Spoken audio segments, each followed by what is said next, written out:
Bagi Anda yang tinggal di kota atau tinggal di suatu tempat yang demikian rupa sehingga dengan gampang memperoleh bahan bacaan, Anda tentu tidak asing dengan majalah anak-anak yang namanya majalah Bobo. Majalah Bobo, majalah berkisah yang mengambil maskot berupa seekor kelinci yang diserupakan dengan manusia penggambarannya. Dia memakai sweater merah, ada tulisan huruf B besar yang sekarang sudah diganti kecil huruf B-nya, dan kemudian memakai celana biru tua, biru laut, bernama Bobo, kelinci tersebut. Itulah adalah maskot dari majalah yang namanya majalah Bobo. Istilah Bobo sendiri sebetulnya agak membingungkan bagi mereka yang awam, tapi sebenarnya tidak. Istilah Bobo adalah bahasa Cina yang artinya tidur. Bahasa ini kemudian diperkenalkan oleh seorang penyanyi berdarah Indonesia Belanda bernama Anneke Grönloh.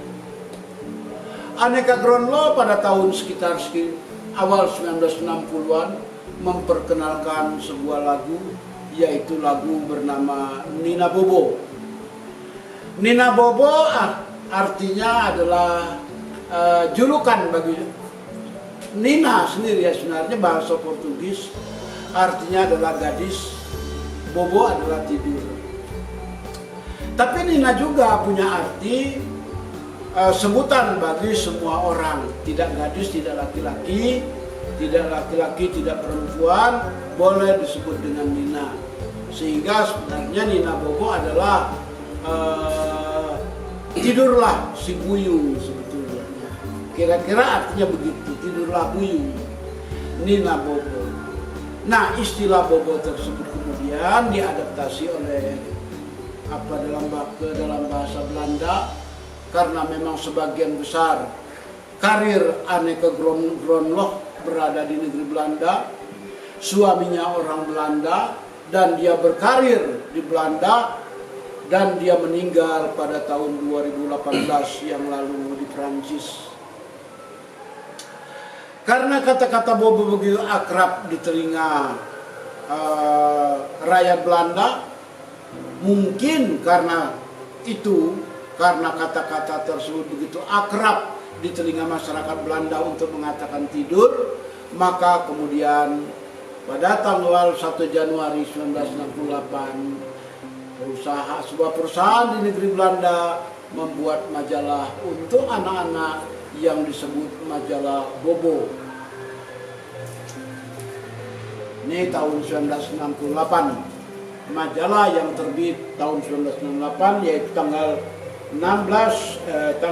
6 Januari 1968. Ini edisi pertama majalah tersebut. Edisi pertama ini menampilkan maskot sang majalah, yaitu Bobo. Tentu waktu ini masih sangat sederhana bentuknya, tidak seperti sekarang, dan mendapatkan sambutan yang sangat luas dari masyarakat Belanda sejak pertama kali terbit. Majalah ini kemudian, majalah Bobo ini banyak dibaca oleh penduduk Belanda, dan istilah Bobo untuk nama seekor kelinci yang diserupakan seorang tokoh, kemudian terkenal di mana-mana sebagai nama majalah, dan kemudian Bobo juga menjadi begitu akrab bagi masyarakat Belanda. Itu sebabnya kemudian penerbit Kompas Gramedia menjadikan tokoh atau maskot majalah Bobo ini sebagai tokohnya di dalam lembaran khusus anak-anak dalam setiap penerbitan Kompas Minggu di majalah Kompas pada tahun awal 1970-an. Lembaran anak-anak tersebut pada akhirnya berjumlah 16 halaman dan cukup banyak untuk jadi bahan bacaan anak-anak, dan saya ingat kala itu dicari oleh anak-anak lembaran tersebut untuk mengisi waktu senggangnya.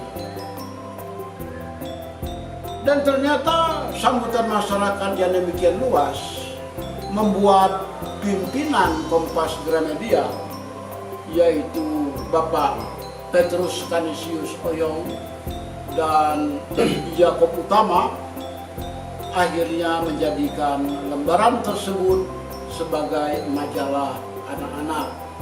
Teman bermain dan belajar, itulah slogan majalah tersebut.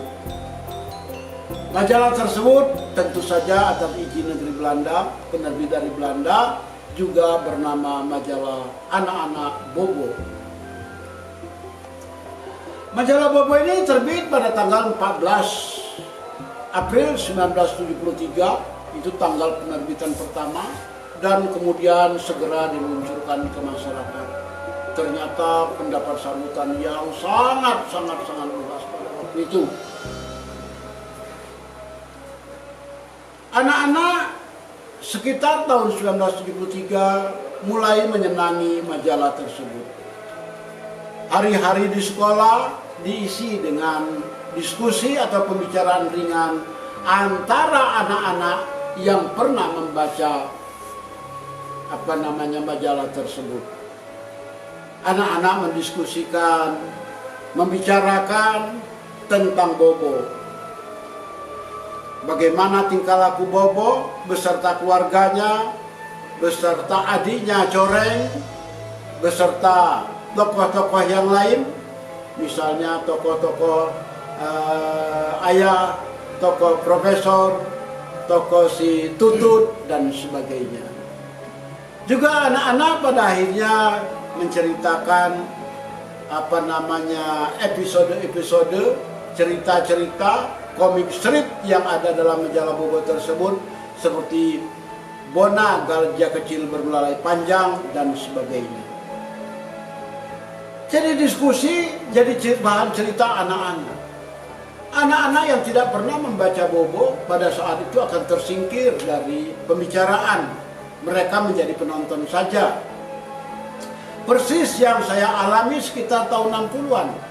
Barang siapa yang tidak pernah membaca buku karangan Karl May, buku tentang petualangan Shatterhand, dia akan terkucil dari pergaulan, akan tersingkir dari pembicaraan, dan dengan bengong menjadi penonton.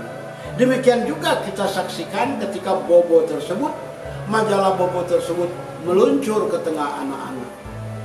Anak-anak SD, anak-anak kelas 5, kelas 6, yang juga kelas 3, kelas 4, sampai SMP kelas 1 dan sebagainya, membaca majalah tersebut, akan membicarakan mulai Paman Kusin, kisah dari negeri dongeng, dan sebagainya.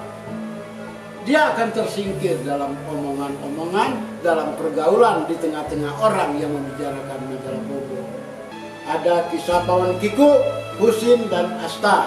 Nah, ini adalah satu kisah yang selalu saja dimuat di majalah Bobo, sehingga orang pun kadang-kadang tertawa sendiri melihat ada kekonyolan di situ, ada suatu kisah paman yang salah tindakan, dan kemudian paman yang acap berbuat kekonyolan yang lain.